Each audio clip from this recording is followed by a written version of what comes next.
Welcome to Friday's edition of the study of the book of Colossians. My name is Leon DeHaan, and I'm here to teach you the Word of God. Colossians, the third chapter, verse number 22. What's the Apostle Paul doing? The Apostle Paul is giving practical application to areas of our lives. And he started out with our families. We talked about wives, we talked about husbands, we talked about children, and we talked about fathers in the last four videos. But now the Apostle Paul in verse number 22 changes. And he begins to talk about slaves. Now, let me just say this. The word slaves is the Greek word doulos. And the Greek word doulos can be used in their culture in two different ways.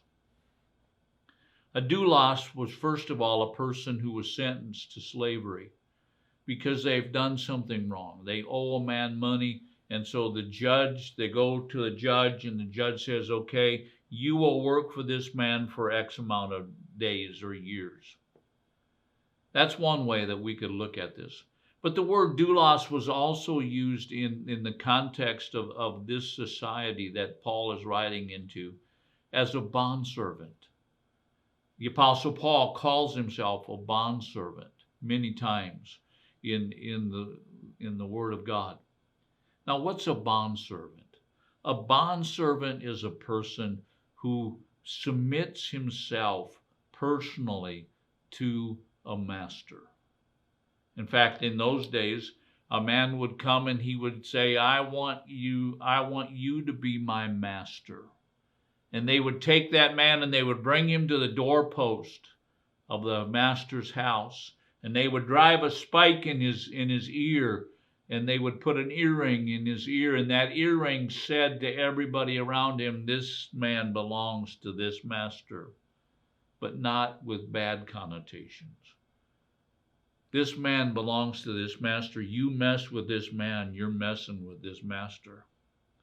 This man has the authority of the master to do work, to do his job, to buy and sell, or whatever the job of the bondservant is. He's got the authority to do it. I believe that the Apostle Paul, that we can take these next few verses and talk about employers and employees. How many of you know that employers and employees makes up a huge amount of a person's time? How do you as a Christian operate in the world that you live in? Many of you today will leave your families and you will go and spend 8, 10, 12 hours working for an employer. How do you do that? Well, the Apostle Paul is going to tell us, and by the way, we're not going to finish this today. We're going to have to go into this next week. The Apostle Paul in verse number 22 says this, slaves, obey your earthly masters in everything, and do it. Not only when their eye is on you to win their favor, but with sincerity of heart and reverence for the Lord. What's the Apostle Paul saying? What's he saying to employees? What's he saying? He's saying, obey your master and obey your employer. In other words, if your employer tells you to do something, do it. In fact, the Apostle Paul adds those three little words right in this phrase where he says, do it. Just do it. It's not complicated. If your boss comes up to you and says, you know what, go and wash the dishes. You're working in a restaurant and the boss says, well, you know what, go wash the dishes. Just do it. If your boss comes up to you and says, well, you know what, I know that you're a high-low driver, but we need someone to help out over here. We need someone to clean this piece of equipment. Don't say, no, I'm not going to clean that. Just do it. Just do what your boss, your employer, your master tells you to do. It's that simple.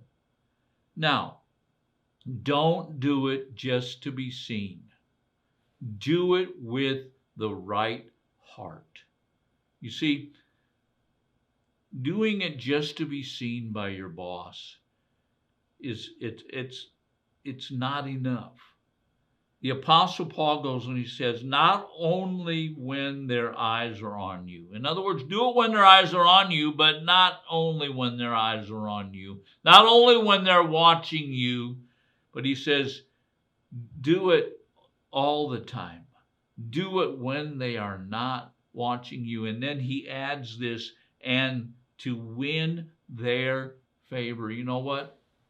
If you win the favor of your boss, you know what? You've got something extremely valuable. If you win their honor, it's extremely valuable, not only to them, but it's extremely valuable to you.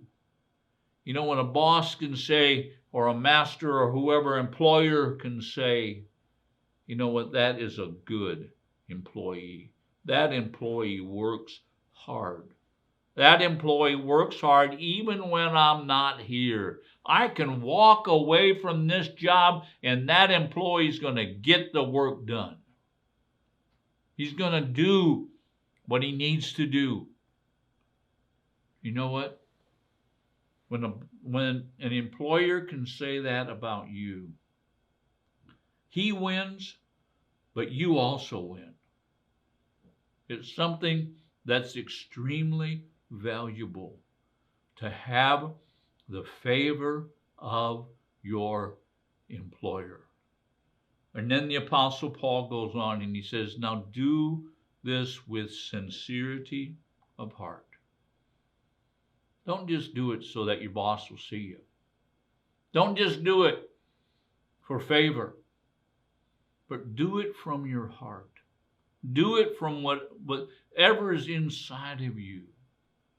Do this with sincerity of heart. Obey your employer with sincerity of heart. And then the last thing, and reverence for the Lord. And reverence for the Lord. And fear of the Lord. Do it because this is something that shows people Jesus. You know, if you're an employer, or an employee, and you're not doing what you're supposed to be doing, and you're witnessing all the time, and you're talking about Jesus, but you're not getting the job done, you know what? Your problem is that you don't reverence God. Do you understand? You need to work because you are in reverence or fear of the Lord.